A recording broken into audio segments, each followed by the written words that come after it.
Adjust. Ha? Doon lang muna, try natin sa pan. So hello guys, eto naman tayo. Eto naman si Monoped Vlog. Eto, kakatapos ko lang. Nagpa-adjust ng preno.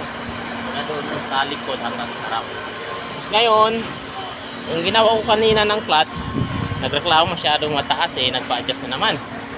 Eh dahil ito ngayong hapon na to, dalawa yung customer ko. Eto kanina to nagawa yung clutch ko, kaya subukan natin mag-adjust dito. Clutch master. Ewan ko kung sa iba eh, anong tawag dito. Basta sa akin to, clutch master eh. Dito muna ako mag-adjust. Grupo eh. Kasi reklamo niya mataas daw. Mataas yung clutch niya. Kakagawa ko lang to kanina umaga guys. Matapos umigo. Ito agad. Pinalikan kasi kahapon.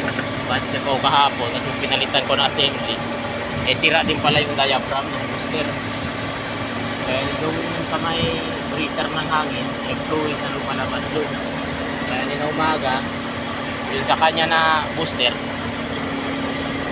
pinalik ko. Pinalitan ko lang yung mga rubber cap. Ayos naman. Nasira ko ganito. Kaso reklamo siya na masyado lumataas kaya gusto natin.